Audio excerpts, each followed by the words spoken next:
Welcome to Shri academy online teaching classes 2020-21। सुप्रभात। मैं नीलम त्रिपाठी आज एक नए अध्याय के साथ प्रस्तुत हूँ।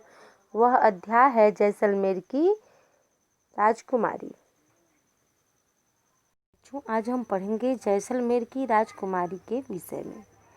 एक वीरांगना के साहस और शौर्य की कहानी। पिता की अनुपस्थिति में उसने बड़ी वीरता व बुद्धिमत्ता के साथ किले की रक्षा की।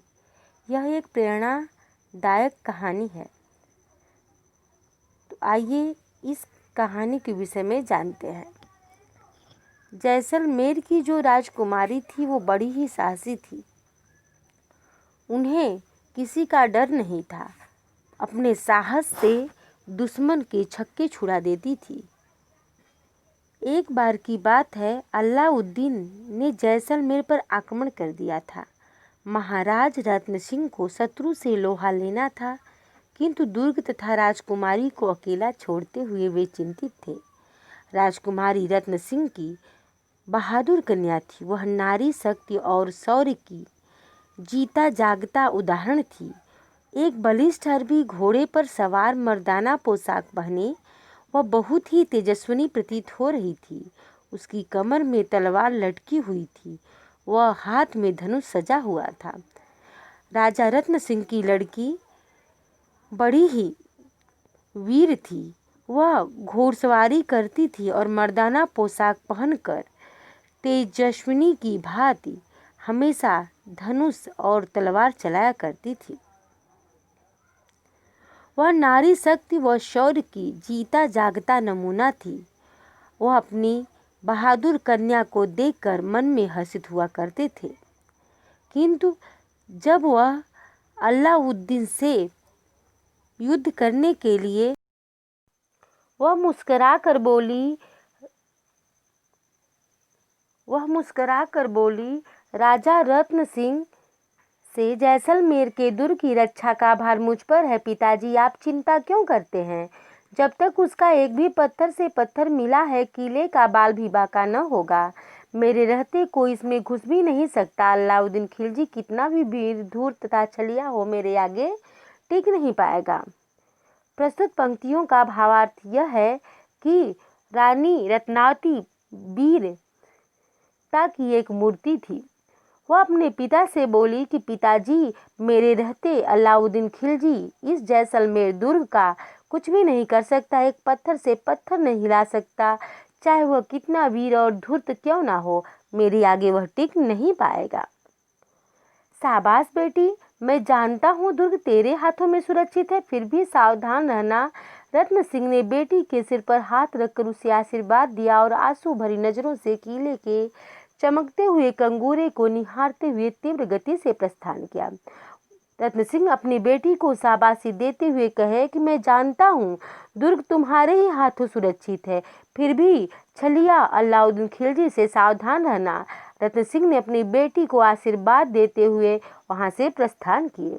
गगनभेदी जयनाद से धरती आसमान कांप उठे। एक विशाल सेना अजगर की भांति लहराती हुई किले से निकल पर्वत की उपत्यका में विलीन हो गई। दुर्ग का विशाल फाटक सावधानी से बंद कर दिया गया। गगनभेदी जयनाद के बाद पूरा धरती आसमान कांप उठा। वहां की विशाल सेना अपने उपत्यका को लहराते हुए विलीन हो गई और दुर्ग का फाटक पुनः बंद कर दिया गया। दुर्ग को यमन सेना ने टिड्डी दल की भांति घेर लिया।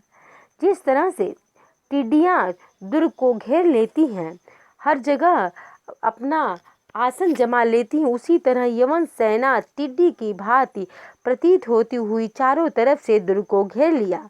बाहर से रसद आना संभव नहीं था। यमन सेना की गोलियों व तीरों की बौछार को झेलता जैसलमेर का दुर्ग गर्व से सीना ताने खड़ा था। उसे विजय करना कोई सरल कार्य नहीं था। राजकुमारी रत्नावती स्वयं उस दुर्ग की रक्षा में तैनात थी। उसकी अधीनता में पुराने विश्वस्त राजपूत वीर थे, जो दुर्ग की रक्षा के लिए प्राण उत्सर्ग करने को सदैव तत्पर रहते थे। वह किले के बुर्ज पर चढ़ जाती और अपनी सखियों की सहायता से सैनिकों पर आक्रमण करती। राजकुमारी रत्नावती इतना वीर थी कि वह यमन सैनिकों का डटकर सामना करती और उसके लिए कोई कठिन कार्य नहीं था। उसकी सहायता के लिए कुछ विश्वस्त राजपूत थे जो वीरता से उन सैनिकों का सामना कर रहे थे।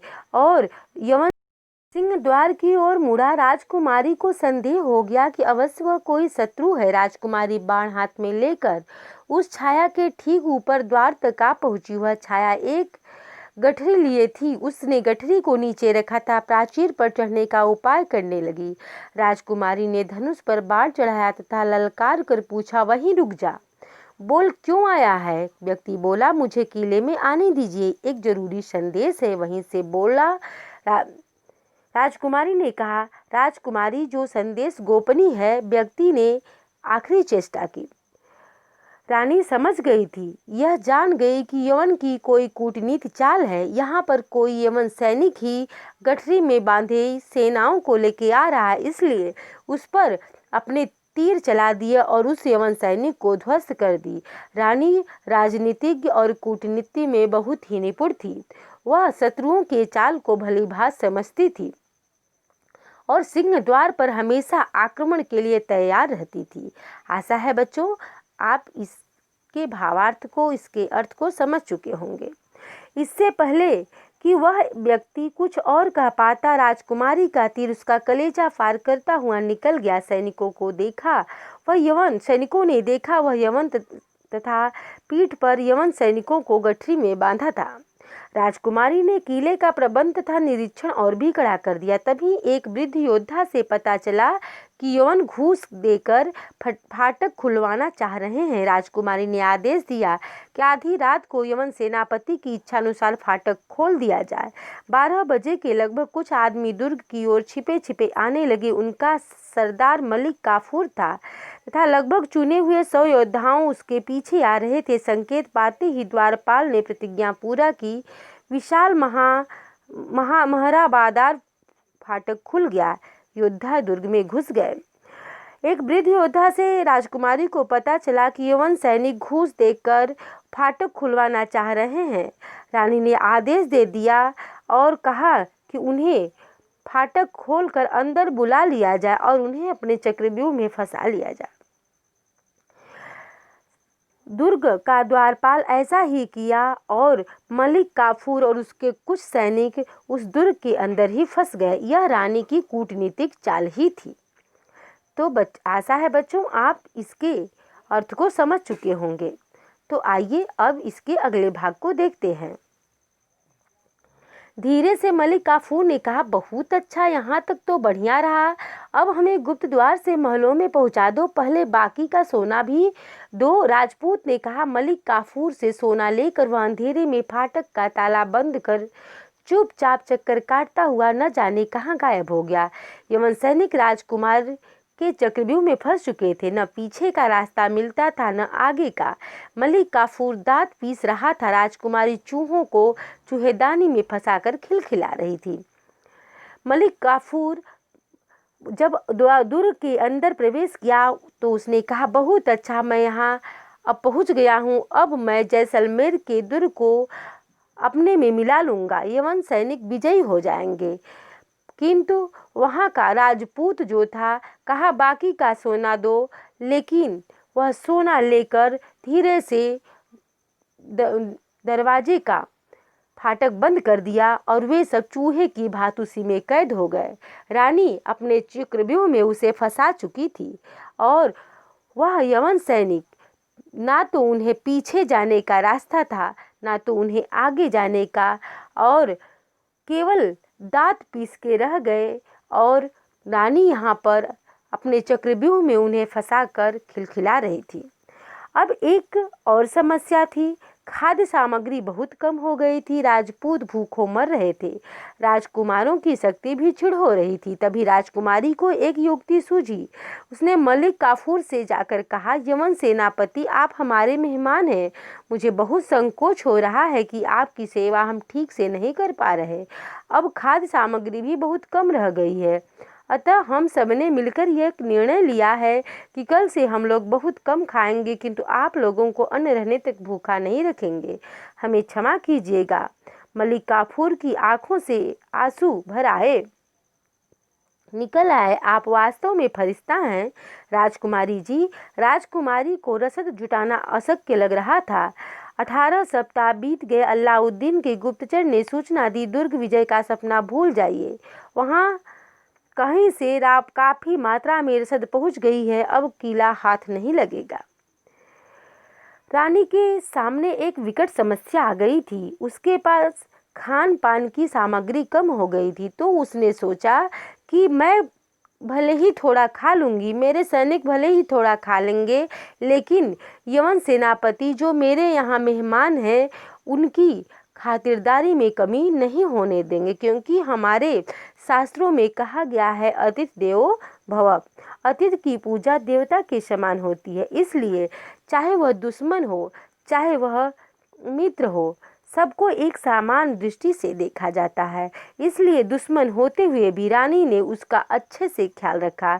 और यह देखकर मलिक काफूर जो अलाउद्दीन खिलजी का सेनापति था, उसकी आंखों में आंसू भर गए और उसने वास्तव में मान लिया कि हे राजकुमारी, तुम तो फरिश्ता हो, क्योंकि जिसके पास अन्न नहीं होता वह अपना अन्न दूसरों को दे दे, वह फरिश्ते से कम नहीं होता।